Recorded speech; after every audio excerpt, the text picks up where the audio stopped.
6:13 right now and 79 degrees. More than 10 million people right now are in the path of Beryl. The already deadly storm made landfall right around 3:55 this morning. I want to check in right now with meteorologist Paul Mireles, who's down around Port Lavaca. And Paul, you're saying you're already starting to, you think things are dying down a little bit there. Yeah, they are, most definitely. Every once in a while, though, you'll have a big wind gust. And one of the reasons why the wind has calmed down a bit is it's not raining as much. You know, when you have those squalls and the rain comes in, boy, the wind really comes up. I would say the winds right now about tropical storm force still, probably 35, 40 miles an hour, stronger gust about 45. That's a good estimation, I think. One thing that's really interesting, though, is the one side or the other of the hurricane makes a big difference. We're on the cleaner side, the western side. You can see how the rain has already started coming to an end here. It's not even raining right now, it's just windy. On the other side, though, of the eye, boy, it is really wet, all kinds of other issues. And I have been to Port Lavaca several times, and I don't think I've ever seen, matter of fact, with this northerly wind being on the backside of the hurricane, it's actually pushing the water out of the bay. So, of course, there's no problem with storm surge here. It's the opposite.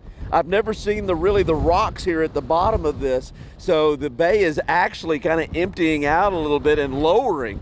Wind's still strong, as you can see here. It's not raining right now. The power is still out in the hotel, so if you don't have a flashlight, you can't see anything. At least we've got the sun now coming up, so here in about another 15 minutes, we probably won't even need the lights anymore, but just a real inconvenience here in Port Lavaca. One thing that is for sure, I haven't seen a lot of traffic, not much happening here in the city, as you would imagine, but here at along the bay here in Lavaca Bay, it is windy, wind's still blowing. At least it stopped raining for now, and I haven't seen a whole lot of damage. We haven't had a chance to really go much of anywhere, but haven't seen much damage at all. A little gutter damage here on the hotel, and that's basically about it. But Beryl's got a really wide wind field, and Ryan probably will talk a little bit more about that. And Ryan, I'm just kind of curious right now, where exactly is Beryl? Yeah, it's moving farther north, Paul. It's still a Category 1, latest advisory from the Hurricane Center.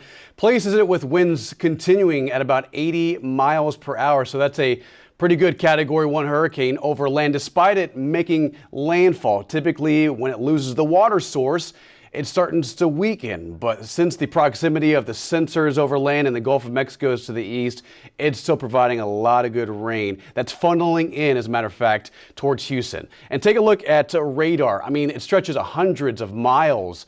The tropical feeder bands from the Gulf of Mexico all the way across the Houston metro.